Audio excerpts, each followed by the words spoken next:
We are more connected to other people than we understand. Think about all the different folks you talk to about not only your beliefs, politics, state, and nation, but also ordinary everyday things like the weather and maybe how to properly sear a steak.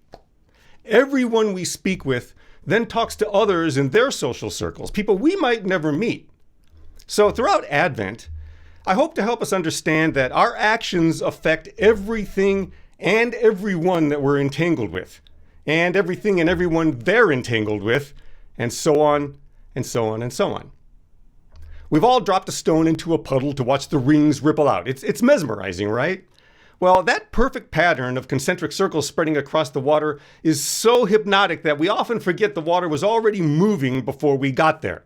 Wind, minnows, temperature changes, old currents from stones thrown yesterday, last week, maybe 100 years ago.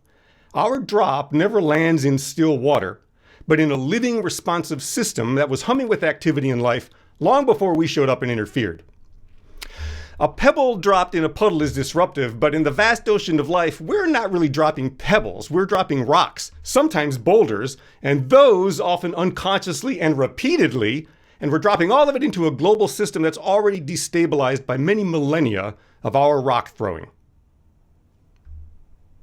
Every activity and conversation in our lives makes ripples in a living system that is itself a network of interconnected systems. Nations, cities, families, political systems, economic systems, ecosystems, and yes, individual human beings are all elements of a singular, massive, responsive quantum field.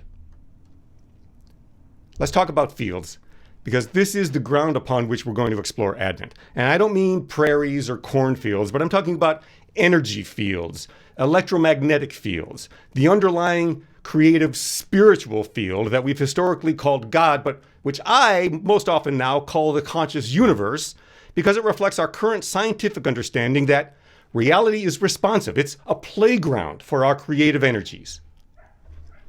God isn't hovering over us like a spy drone. The nature and being of God are entangled within us, pulsing through us, encompassing us, connecting us to every other pattern in the system. All of us, including you and me. And I think that even for spiritual seekers already considering quantum field theology, that we forget that if the God field can affect us, we can affect the God field. We most certainly affect one another through it. The God field is full of possibilities. God is, in fact, pure potential.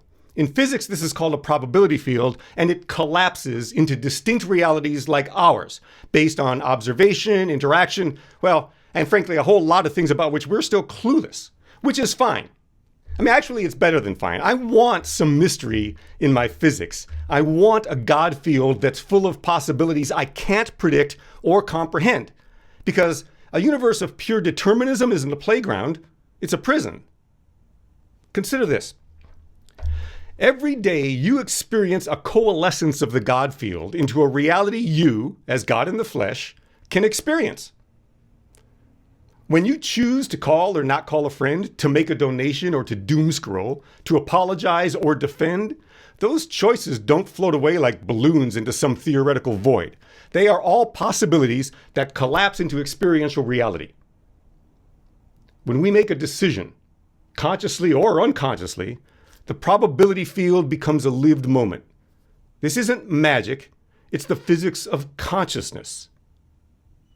Our choices don't create reality from nothing, but they do, along with the billions of other beings also making choices, they influence which possibility is actualized. We are not all-powerful gods, but we're not powerless either, especially together. Do you remember the end of Ghostbusters 2, where everyone in New York is singing "Your Love Keeps Lifting Me Higher," raising the energy level of the entire city to a collective love so powerful it obliterates the negative thoughts smothering them? A negativity built by the people to such an intense level that it threatened to destroy them and everything in their negative thought path. It's not merely a happy, happy, joy, joy, togetherness scene. It's an illustration of quantum field dynamics, the God field at work through every one of us responding to our collective consciousness. Now, I'm not saying we can literally defeat ancient Sumerian gods with the power of positive thinking, but I am suggesting that collective consciousness affects collective reality. When a community aligns its energies, when people synchronize their intentions, their actions, their love, something shifts in the field. Not magically, just quantumly. We see it in movements for justice when enough people say enough.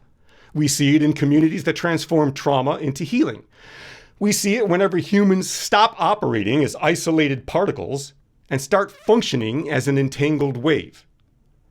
The conscious universe doesn't respond only to individual ripples. It responds most powerfully to coherent energies, to aligned thoughts, to love, especially love that's organized, intentional, and inclusive. Fear, gratitude, anger, joy, compassion, heartlessness. The field reacts to our emotions. God reacts to our emotions. What we feed the field, we strengthen. Hatred strengthens hatred. Love strengthens love. The God field responds to what we put into it. So let's intentionally create patterns of coherence instead of chaos, the kind that strengthens love instead of fear and collapses possibilities toward healing rather than harm. That's what we're here to practice. Not because we're broken and need fixing, but because we're entangled with everything and capable of influencing the entire field. Most of us have been using that power unconsciously.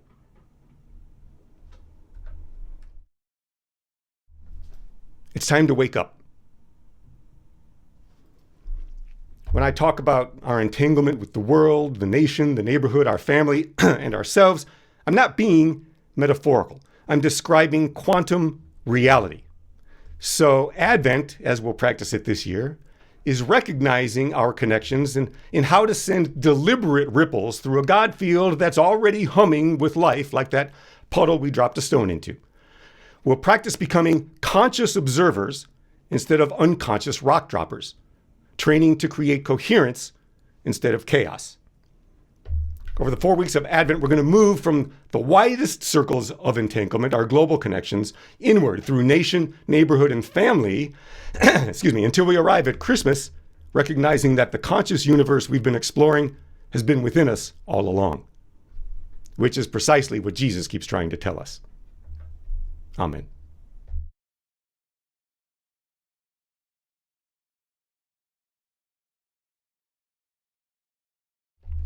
Our question to consider today is, how does knowing you're already creating ripples in reality shift how you move through the week? How does knowing you're already creating ripples shift how you move through the week? Let's take a minute or two to think about this, then we'll open up the room for discussion.